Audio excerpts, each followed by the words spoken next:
سلام نعخم يخون تخطاتلت نصرة ميديا نلوما بزوانا عالمنا نزقاطم عبيتي بوليتيكاون وتدرون من قصاصات حيزنا قريبنا لنا اب وردا ري عزو متقعتي درون مفصامو منقس فيدرال مسح وحتى نمت عراق سالستغر ما خوينت مغربون جنرال تادس وردن اب سلطان كملس محتاتون اب وشتي ما كنا تسروتي اثيوبيا فلالاي مفتارو اسرائيل اب العلي ارترا سقمتي نموساد كمز تدالوت محبارون إيران ودي بريزيدانت ترامب زقتل 10 مليون دولار كم تشيل مفلاتان زدهسسو صبصبات حيزنا لنا نشانلنا شير لايك سبسكرايب كسغبر بمعدام بزرزرم كنسغركم باتي فلماي زينانا نتنجمر بوردا راي عزبو متقعتي درون كمز زفصمن حزون سفح داساس درون تقايد مخانو تغليصو لومي 20 حسك لتشناصر شمونتن عامه مرت نكو ساعتك لتنربان حموشتن ابزوادو تግራይ وردا راي عزبو طابيا جنتي قشات هجرا قوت دو الغا كبابي قدس رفائيل بتكريستيان ناي درون دبداب تقايدو تمتقعتي ابلعلو نصان حرصتون سلاموين سباتن يتفصيم زبلو صحفات اب محبراو ميديا ابزوطلو زلوان بانصار ردما فتي بوتا بزنبرو وتدروا عصورات زتفصم يزول حبريتات ينصبرقلو بخلتي منغستات مالت ون فيدرالن تግራይን ወጋው መግለጺ ዘይቶ ሀበንት ኾነውን በራያ ዓዘቦ ኮሮም ኦፍላ ዛታ አለማጣ መኾኒ ማይጫውን ጨርጨርን ልዑል ዳህሳስ ድሮን ስለዘሎ ህዝቢ ልዑል ጥንቃ ከገበር ይመከራሉ አበ ዝዋዶ ትግራይ ወረዳ ራያ ዓዘቦ ጣቢያ ገነቴ ፍሊ ቦታ አደቦ ያያ ቁሸት ህጅራ ጎጥ ዶ አልጋ ሎሚ 20 ሐሰን ጎ ሰዓት 245 መጥቃዕቲ ድሮን ከም ዝተፈጸመ ተሓቢሩ ሎ ብዛዕባ ኢላማት መጥቃዕቲ ዘስዓበ ጉዳትን ዝተፈላልይ ሓበሬታታት እናወጹ ዝርከቡ እንትኾኑ ብሓደ ሸነኽ እቲ ደብዳብ ኣብ ልዕሊ ንጹሃን ሓረስቶት ዝተፈጸመ ምዃኑ እንትግለጽ ብኣንጻሩ ድማ ወተሃደራዊ ኣጽዋር ኢላማ ዝገበረ እዩ ዝብሉ ወተሃደራዊ ሓበሬታታት ይጋውሐሉ ብዛዕባ እዚ ጉዳይ ካብ መንግስቲ ፌደራል ኮነ ካብ ጊዜያዊ መምሕዳር ትግራይን ሕወሓትን ዛጊድ ዝተዋወቃዑ መግለጺ የለን ጋዜጠኛ ድምፂ ወያነ ዝኾነ ወልደ ምሕረት ገዛኢ ኣብ ናይ ማሕበራዊ መርበብ ገጹ بزوصو صحف تمتقعتي ابل علي سلاموين سبات زتفصمن غدات زسعبن مخان بمغلاص حزون تادرون افتي كبابي تزور سلازلا حزبي لعلت نقا خبرت حساسي بلو توسخي اب كبابتات كروم اوفلا زاتا رايا لماطا مخوني مايچو لماطا رايا عزون چارچارن لعل نايدرون دحساسنا تخايده سلازخونه حزبي كاب علما كوني خليوم كاب زتبالو بوتاتات بمرحق ادلايت نقا خبرت مخيرلهم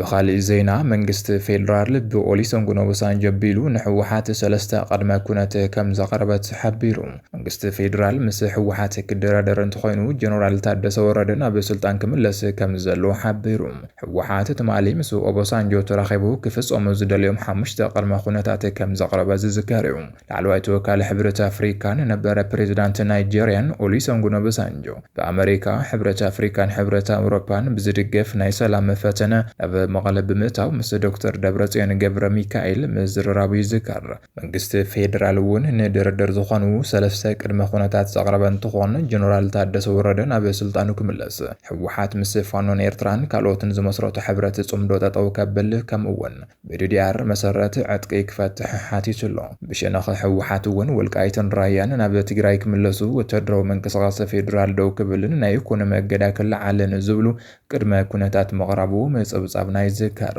ፖሊስን ጎኖበሳንጁ ናብ መቀለ ዝገበሩ ወመብጻሕ ዋና ዓላምኡ ኣብ መንጎ ሕወሓትን መንግስቲ ፌደራልን ዳግም ዝተልዓለ ወጥሪ ናብ ከቢድ ኩናት ከይበጽሕ ንምሽምጋልዮ እዚ ናይ ሰላም ጻዕሪ ብፍሉይ ብኣፍለጦ መንግስቲ ፌደራል ዝተኻይደ ኮይኑ መንግስቲ ፌደራል ንምድርዳር ሰለስተ ቀንዲ ቅድመ ኩነታት ብኦበሳንጆ ቢሎ ኣቕሪብሎ መንግስቲ ፌደራል ናይ ስራሕ ዘመኑ ንሓደ ዓመት እናውሕሉ ዝነበረ ሕዝግን ኣብ መቀለ ኣብ ገዝኡ ተኣሲሩ ዘሎ ናይቲ ክልል ጊዜያዊ መምሕዳር ፕሬዝዳንት ጀነራል ታደሰ ወረደ ናብ ስልጣኑ ክምለስ ሓቲትሎ በኻላይ ደረጃ ድማ ሕወሓት ምስ ፋኖ መንግስቲ ኤርትራን ካልኦት ተቃወምቲ ሓይልታትን ዝመስረቶ መንግስቲ ብልጽግና ካብ ስልጣን ንምእላይ ዝዓለመ ጽምዶ ዝተባለ ሕብረት ተጠው ከብል ጠሊቡ ተወሳኺ ሕወሓት ንስምምዕ ሰላም ፕሪቶሪያ ብምኽባር ዕጡቃት ብመደብ ዲዲአር መሰረት ዕጥቂ ክፈትሕ ዝብሉ እዮም بخالي شنخ حوحات ኣብ ዘውፀ መግለጺ ናይ ባዕሉ ቅድመ ኩነት ዘቕረበ እንትኾን ካባቶም ውን ወልቃይትን ራያን ናብ ትግራይ ክልል ክልል ክምለሱ መንግስቲ ፌደራል ወታደራዊ መንቀሳቐሳቱ ደው ከብል ኣብ ልዕሊ እቲ ክልል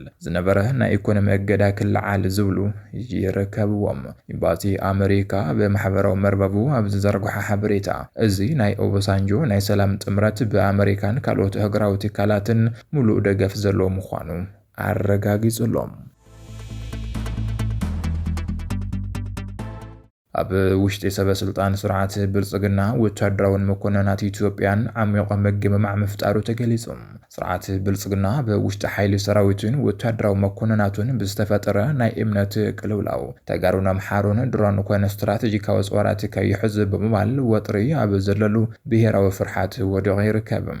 በአምባሳደርነት ኣብ ኬንያ ዝነበረ ጀነራል ባጫ ደበሌ ብውጹጽ ናብ አዲስ አበባ ተጸዊዑ ኣብ ወታደራዊ መዋቕር ንምእታውን ትጽበ። ምክትል ኢታማዦር ሹም ጀነራል አበባው ታደሰ ብብርሃኑ ጁላ ንምትካ ምድላዋት እናተገበረ ምዃኑ ተሓቢሩ። ነበረ ፕሬዚዳንት ናይጄሪያ ኦሉሴጉን ኦባሳንጆ ናብ መቐለ ዘካይድዎ ዘለዎ መብጻሕ ብልጽግና ኣብ ራብዓይ ሃገር ንምዕራቕ ዝገብሮ ዘሎ ፈተነ እምበር ናይ ሓቂ ሰላም ንምምጻእ ከም ዘይኮነ እውን ይግለጽ ኣሎ። ስርዓት ብልጽግና ኣብ ዝሓለፉ 3 ዓመታት ዘካይዶ ወታደራዊ ዕንደራ ናብ መፈጸም ትእጋጽ ይኸይድ ከም ዘሎ ብምጥቃስ ኣብ አዲስ አበባ ዘሎ ኩነታት ብልዑል ወጥሪ ብሸበድበድ እናተገለጸ ይርከብ። መራሒት ስርዓት ኣብ ውሽጢ ሰራዊቱ ናይ እምነት ቅልውላው ስለ ዝገጠሙ ኣብ ልዕሊ ተጋሩን ኣምሓሮን ዝነበሩ ወታደራዊ መኮንናት ድሮን ኮነ ስትራቴጂካዊ ጾራት ከይሕዙ ገደብ እናንበረ ኣብ ዝመጽእ ወርሒ መስከረም ኩሎም ኣገደስቲ ወታደራውን ስላውን ቦታታት ብኦሮሞ ኣባላት ንምምላእ ሰፊሕ ምሽብሻብ እናገበረ ይርከብ። ኣብ ናይሮቢ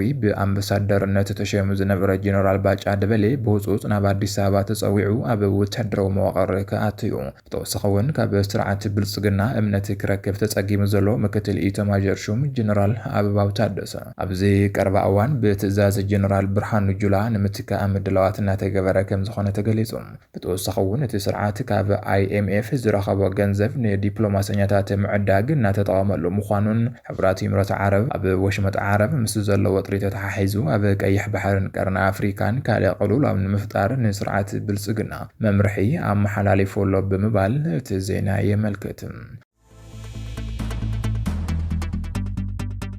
እስራኤል ኣብ ልዕሊ መንግስቲ ኤርትራ ስጉምቲ ንምውሳድ እናተዳለወት ምዃና ተገሊጹ።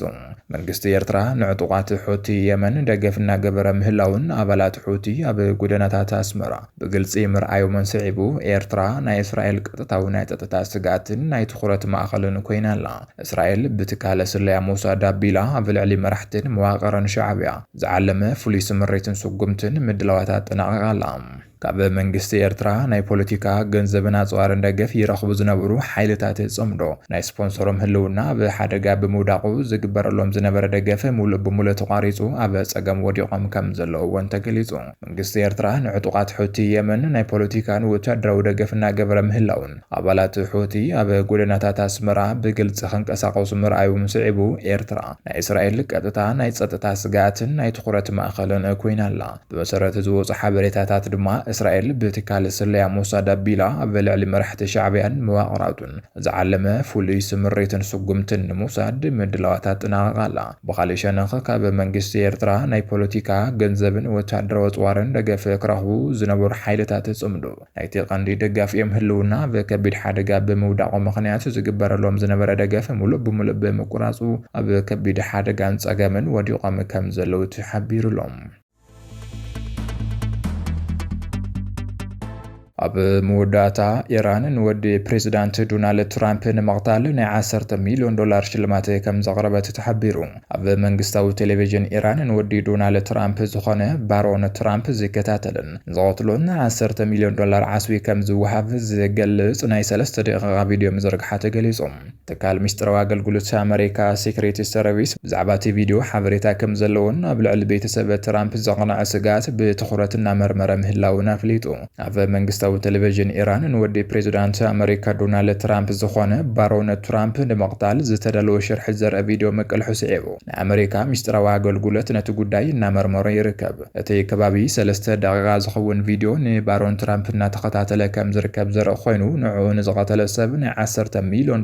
ዓስቢ ከም ዝወሃቦ ዝገልጽ እዩ። እንተኾነ ግን እዚ ገንዘብ እዚ ብሓቂ ብመንግስቲ ኢራን ዝተፈቐደ ናይ መቕታል ዓስቢ ምዃኑ ብግልፂ ኣይተረጋገፀን። ወሃቢ ቃል ምስጢራዊ ኣገልግሎት ኣሜሪካ እቲ ኤጀንሲ ብዛዕባ ህላወት ቪድዮ ሓበሬታ ከም ዘለዎን ኣብ ድሕንነት ቤተሰብ ትራምፕ ስጋት ዘሕድሩ ጉዳያት ብትኩረት እናመርመረ ምህላውን ገሊጹ ኣሎ። ኣብ ልዕሊ ባሮን ትራምፕ ዘቕንዐ ናይ ምፍርራሕ መልእኽቲ ዝተሰምዐ ኣብ መንጎ ኣሜሪካን ኢራንን ዘሎ ወተሃደራውን ፖለቲካውን ወጥሪ ኣብ ዝባእሰሉ እዋን ኮይኑ ሰበስልጣን ኣሜሪካ ኣብ ልዕሊ ትራምፕን ቤተሰቡን ዝበፅሕ ናይ ምፍርራሕ መልእኽትታት ብዝለዓለ ጥንቃቐ እናተኸታተልዎ ይርከቡ። خبركم تخطاتلتي مدباتنا نزي ساعات زوادرنا يم زيناتات أبزي زازي من لنا نمكتو تالكم نمسجن سلام.